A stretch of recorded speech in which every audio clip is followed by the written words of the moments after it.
Okay guys, so today we are going to discuss about the rational number. Guys, rational number होता है any number which is in the form of p by q, या तो any number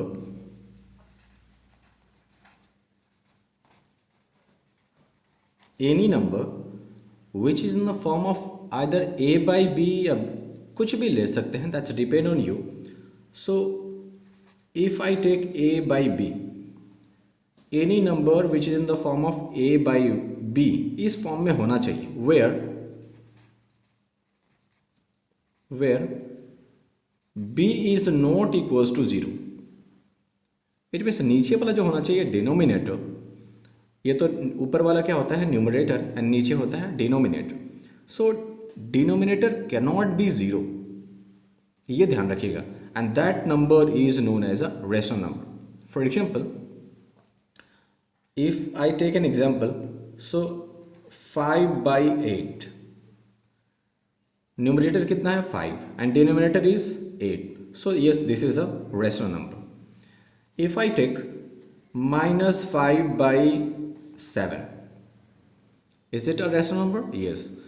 p का value कितना है ऊपर, a का value कितना है -5, अब b का वैल्यू कितना है 7, so again it is a rational number. If I take example of 0 by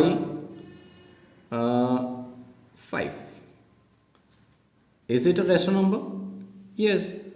a by b, a का वैल्यू कितना है 0, अब b का वैल्यू कितना है 5, so again it is a rational number. Now let's see one more. 5 by 0, is it a rational number? No. Why? Because a का value, a तो ठीक है 5 है, b का वैल्यू कितना 0, और ये बोल रहा है कि 0 नीचे b का वैल्यू 0 नहीं होना चाहिए. It cannot be 0 here, so this is not a rational number, ये ध्यान रखिएगा. Okay, so 2 is a rational number. Let's see, we know that 2 है, उसके नीचे कुछ नहीं होता तो क्या होता है 1. तो यहाँ पे देखे तो a का वैल्यू कितना हो गया 2, अब b का वैल्यू कितना हो गया 1, so again it is a rational number. It means जितने भी नेचुरल नंबर्स होते हैं, इंटीजर्स होते हैं, they all are you can say rational number, है ना. तो और एग्जांपल अगर लिखे हम कि you know 9 is a rational number, of course yes. Why? Because कुछ नहीं होता है नीचे, तो 1 तो होता ही है. तो a का वैल्यू तो कितना हो गया 9, अब b का वैल्यू कितना हो गया 1, so it is a rational number. Now let's see positive rational number.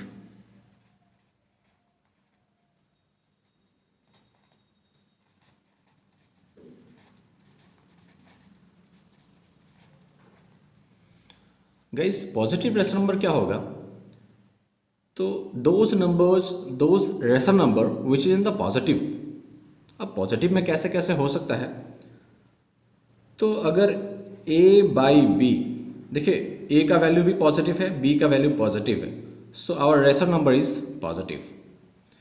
If I say -a by -b, so guys a भी कितना नेगेटिव में है, b भी नेगेटिव में है, सो नेगेटिव नेगेटिव कैंसिल हो गया, आंसर क्या हो जाएगा, हमारा आंसर जो होगा वो a बाई b हो जाएगा. So again it is positive.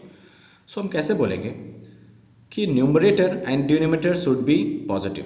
First case is कि दोनों जो होना चाहिए न्यूमरेटर और डिनोमिनेटर पॉजिटिव होना चाहिए, तब हमारा रेशनल नंबर कैसा होगा, पॉजिटिव रेशनल नंबर. ना in the second case, numerator and denominator both should be in the negative, तब क्या हो गया, तब भी क्या होगा, हमारा रेशनल नंबर कैसा होगा, पॉजिटिव रेशनल नंबर होगा. ना let's see negative rational number.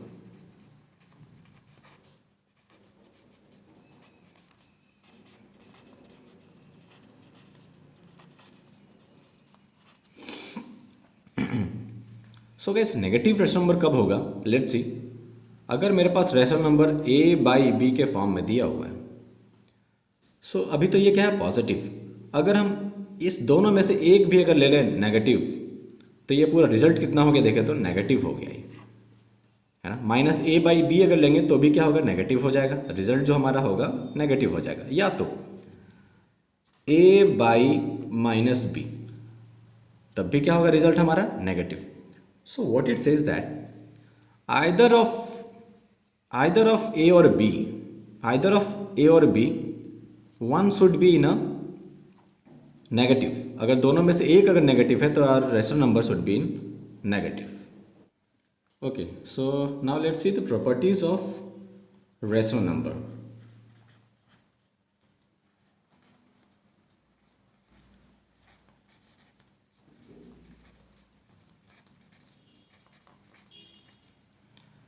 Guys और फर्स्ट प्रॉपर्टी जो होता है हमारा, फर्स्ट प्रॉपर्टी बोल रहा है कि if A by B is a rational number and M is a non zero integer then A equals to. देखिए मैं आपको समझाता हूँ कि मान लेते हैं A by B is our rational number और एम बोल रहे हैं नॉन जीरो, मतलब जीरो नहीं होना चाहिए। तो रिजल्ट इसका जो होना चाहिए ऐसे होगा A into M by A into M. इसका मतलब क्या है मैं आपको समझाता हूँ कि अगर आपको इक्विवेलेंट नंबर निकालना है, आपको कोई सपोज 1/2 का इक्विवेलेंट नंबर चाहते हैं आप, एक दो और चाहते हैं ऐसा ही कि 1/2 नंबर हो लेकिन किसी अदर फॉर्म में हो, तो देखो एक काम करते हैं 1/2 में अगर 3 से मल्टीप्लाई और 3 से नीचे भी करना पड़ेगा, यही बताना चाह रहा है आपके कि कोई नॉन जीरो नंबर जीरो नहीं होना चाहिए, उससे अगर ऊपर मल्टीप्लाई करेंगे तो नीचे भी करना पड़ेगा, तब जाके क्या होगा देखते हैं कितना नंबर होगा हमारे पास। तो 3 1 जा 3 ऊपर हो गया, 3 2 जा 6। सो 3 से इसको कट करेंगे क्या गया, फिर 1/2 आ जाएगा। देखिए तो वही 1/2 आ गया।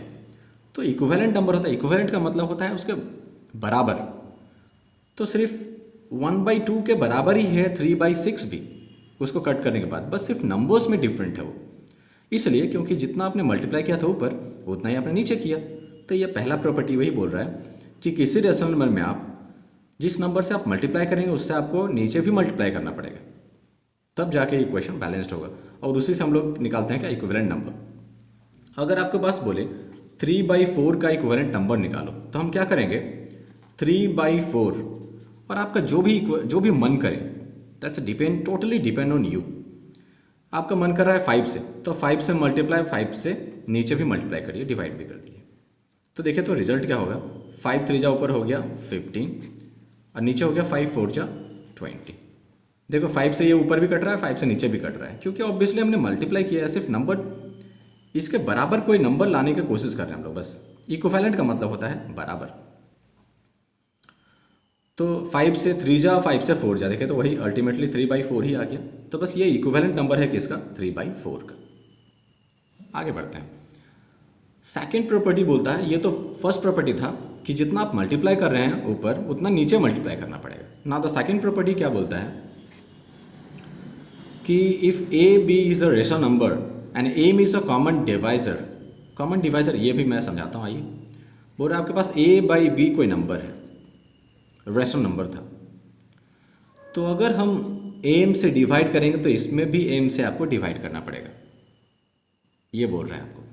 कॉमन डिवाइजर मतलब ये दोनों एक कॉमन डिवाइजर ऐसा है, ये देखिए कॉमन। अभी आप एग्जांपल देते हैं आपको, सपोज आपके पास 3/2 कोई नंबर है, तो देखिए तो क्या करना चाहते हैं हम, अगर 3/3 में अगर हम 5 से डिवाइड कर दें तो 2 में भी आपको 5 से डिवाइड करना पड़ेगा, अल्टीमेटली तो वो कट ही जाएगा वो। तो इक्वेशन वही है, नंबर वही है, रेशनल नंबर वही है, बस हम इस फॉर्म में आप करेंगे तो कोई फर्क नहीं पड़ेगा, बस नंबर में चेंज हो जाएगा। तो नंबर चेंज कैसे होगा देखिएगा, हमको पता है कि 3/5 कोई नंबर है और उसके बाद ये डिवाइड में है, तो अगर उसको मल्टीप्लाई में ले जाएंगे तो क्या होगा, उल्टा होके जाता है और रिवर्स होके। सो 5/2, सो 5 3 जा 15 और 5 2 जा 10। देखिए 5 से कट रहा है, 5 3 जा 5 2 जा, अल्टीमेटली वही आ जाएगा। तो इसको भी बोलते हैं क्या, इक्विवेलेंट नंबर। मतलब ये आप कर सकते हैं। प्रॉपर्टी का मतलब होता है दीज थिंग्स आर एप्लीकेबल, है ना। आप ये चीज़ कर सकते हैं इसको, अगर आप रेशनल नंबर को डील कर रहे हैं तो ये सब चीज़ आप फ्री हैं आप करने के लिए। नाउ लेट्स सी कि थर्ड क्या बोलता है। Third, standard form of a rational number.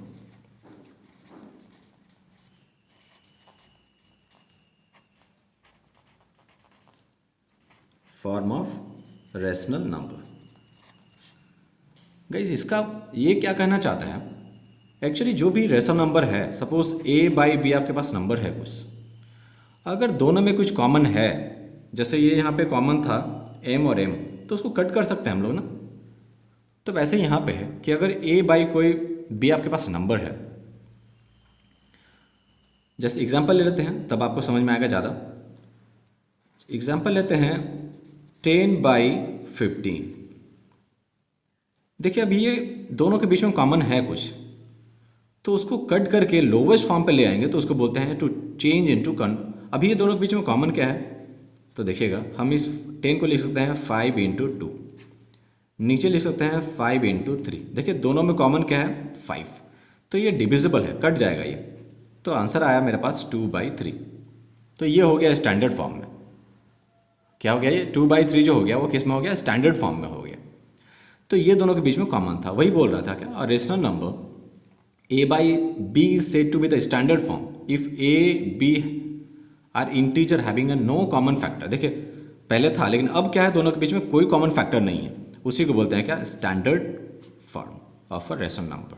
I hope आपको समझ में आ रहा है गाइस।